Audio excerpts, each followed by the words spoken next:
Assalamu alaikum wa rahmatullah. I hope you're doing well wherever you are in the world. So, hmm, I'm just making this video as a reminder to myself and everyone else, and sort of a I don't know, did you know or simple facts or whatever. Just a real short message and reminder. Um, as Muslims, of course, we are to submit to Allah and His commands, and it is imperative to know our boundaries and our limits, and most importantly, to get the knowledge of how we are supposed to practice. However, one thing we as Muslims tend to forget is the fact that we should always balance Islam. Don't make it too simple and laid back, and again, not to make it too hard for us to follow it. We are made to mistake. We make mistakes by default. That doesn't necessarily mean you have to be hardcore at it. Have fun, live life, but at the same time do istighfar, because we tend to do a lot of mistakes most of the time. So another thing is the fact that yes, we have things which are halal, which are haram, impermissible and permissible. But again, try your best to balance yourself.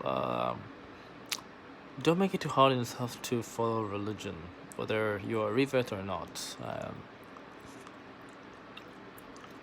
It's really important to have a good understanding and having the ability to have the right proper sources. But most importantly, it's really, really important. Turn it this way. It's really, really important for you to find a support system that supports you when you're in your darkest hours, and like you need someone to fall on. I'm reminded about I'm reminded about the hadith of the man that killed 99 men. Who, for those of you that have not heard the story, is about a man who killed 99 men, went to a sheikh, went to a scholar, and the scholar, he asked him, Sheikh, listen, I killed 99 men, will I be forgiven?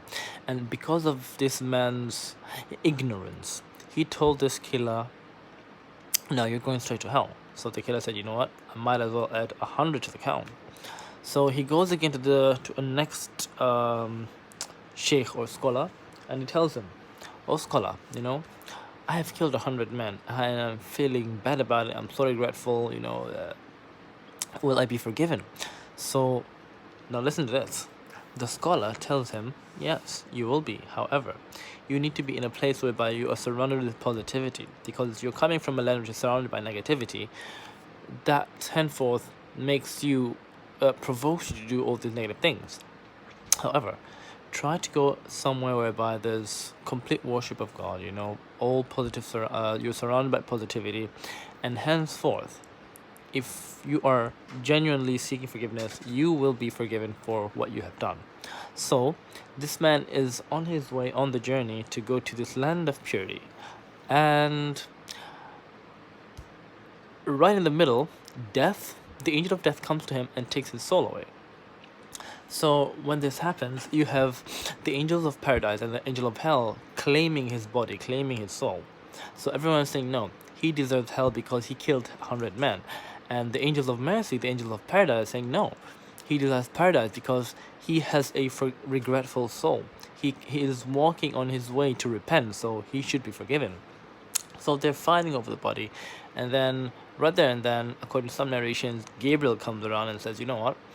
Why don't you measure his body, the length of which is either close to the land of negativity or the land of positivity. If he's close to the land of negativity, he deserves hell. However, if he is near the land of positivity, near the land of goodness, worshipping of Allah and whatnot, alhamdulillah, then he deserves paradise. So when they measure this, Allah subhanahu wa ta'ala, according to the narration, commands the earth to move the man near the land of positivity, so that it's clearly shown that in his heart he has regret. He has regret. And it shows that he wants to be good, he wants to be positive. So with that said, of course, in society, we have, all these people who we're surrounded by negativity all the time. We try to keep our hopes up and everything. So it's really vitally important for you to be surrounded with people who bring the positive out of you and not negative. It's really important for you to be surrounded by people who are encouraging you to do good, encouraging you to positivity, and not, you know, not pushing you down whenever you say something or whenever you do something. So it's really important in Islam for you to be surrounded with positive-minded people, not negative-minded people. That really helps a lot when it comes to uplifting your spirit. So, inshallah, that's one thing to remember. So, comment, like, share if you like the video. Assalamu alaikum warahmatullah.